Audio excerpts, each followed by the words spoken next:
தாலிகல் கிதாபு லா ரைப ஃபீஹ் ஹுதல் லில் முத்தகீன். இது அல்லாஹ்வின் திருவேதமாகும்.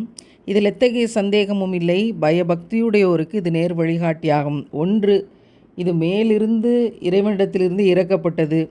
2, இதில் எந்த விதமான சந்தேகமும் இல்லை. ஒருவேளை இது மனிதனை எழுதியிருப்பானோ, அப்படி நடக்காமல் இருந்திருக்குமோ, எந்த சந்தேகமும் இல்லாமல் இது உறுதியானது.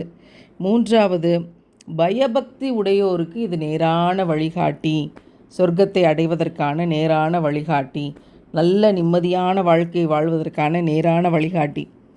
மனிதனுடைய இயல்பு எல்லாவற்றிலும் சந்தேகப்படுவது. ஏன்னா கண்ணால் பார்க்கலை இல்லையா வானத்திலிருந்து இறக்கப்பட்டது என்பதை.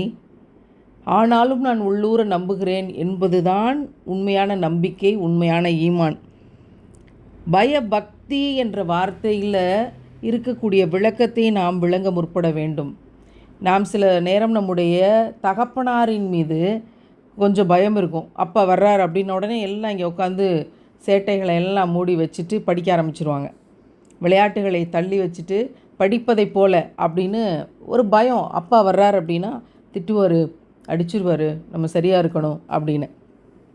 அதற்கு பேர் பயம் கலந்த பாசம். மனிதனின் மீது வைக்கக்கூடிய பயம் கலந்த பாசம் சில உறவுகளிடத்தில் நம்மளால் இங்கே பார்க்க முடியும். இறைவன் மீது பயம் கலந்த பக்தி.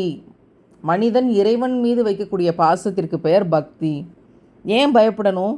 தப்பு செஞ்சால் தண்டனை உண்டு என்ற இறைவனின் அறிவிப்புக்காக பயப்படணும். பயபக்தி உடையோருக்கு இது நேர் வழிகாட்டி. அப்போ இறைவனின் மீது அதிக பாசமும் உண்டு. தப்பு பண்ணால் தண்டிச்சிருவான், தண்டனை உண்டு என்ற பயமும் உண்டு. அதற்கு பேர் பயபக்தி.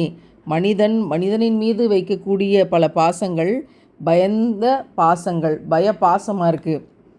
மனிதன் இறைவனின் மீது வைக்கக்கூடியது பயபக்தியாக இருக்கிறது. அந்த பயபக்தியோடு இருக்கக்கூடியவங்களுக்கு தான் இது நேர் வழிகாட்டி.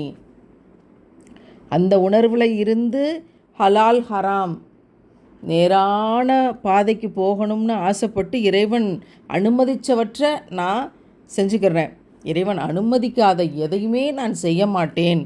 அந்த உணர்வு நிலையில் இருப்பதற்கு பெயர் பயபக்தி. அந்த பயபக்தி உடையோருக்கு இந்த திருக்குர்ஆன் நேர் வழிகாட்டி. எனவே இது அல்லாஹ்வின் திருவேதம் என்பதை நாம் நம்புவோம். எந்த சந்தேகமும் இல்லாமல் நம்புவோம். சொர்க்கத்தின் இந்த நேர் வழியை இறைவன் நமக்கு தந்தருள்வானாக.